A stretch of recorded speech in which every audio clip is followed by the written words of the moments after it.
ఒక క్లాస్ రూమ్లో టీచర్ ఒకేసారి 30 లేదా 40 మంది విద్యార్థులకు పాఠాలు చెప్తారు. కానీ ఒక యూట్యూబ్ క్రియేటర్ చేసే ఒక్క వీడియో ఒకేసారి లక్షలాది మందికి చేరుతుంది కదా. ఇది అసలు ఎలా సాధ్యం? ఇక్కడ ఎలాంటి మ్యాజిక్ లేదు. దీనినే లెవరేజ్ అంటారు.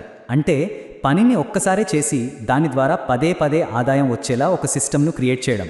కొందరు 12 గంటలు పనిచేసే వాళ్ళకంటే కేవలం 4 గంటలు పనిచేసే వాళ్ళు ఎక్కువగా సంపాదించడానికి వెనుకున్న అసలు రహస్యం ఇదేనని ఈ సోర్స్ చాలా స్పష్టంగా వివరిస్తోంది.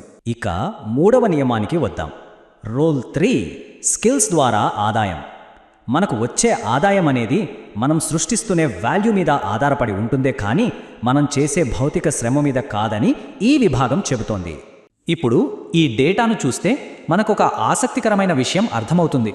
ఒక కన్స్ట్రక్షన్ వర్కర్కు మరియు సాఫ్ట్వేర్ డెవలపర్కు మధ్య ఉన్న వ్యత్యాసాన్ని ఆబ్జెక్టివ్గా గమనిద్దాం.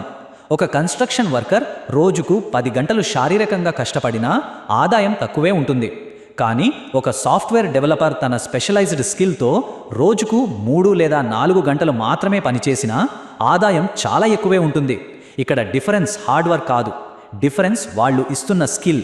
అందుకే మనం ఇన్వెస్ట్ చేయాల్సిన ఆ హై వాల్యూ స్కిల్స్ ఏమిటో ఇక్కడ లిస్ట్ చేయబడింది. Communication skills, sales skills, marketing skills మరియు ప్రాబ్లమ్ సాల్వింగ్ స్కిల్స్. ఎవరైతే తమ సమయాన్ని ఈ స్కిల్స్ డెవలప్ చేసుకోవడానికి వెచ్చిస్తారో వాళ్ళు పని కోసం వెతకాల్సిన అవసరమే లేదు. ఎందుకంటే అవకాశాలే వాళ్ళను వెతుక్కుంటూ వస్తాయి కాబట్టి.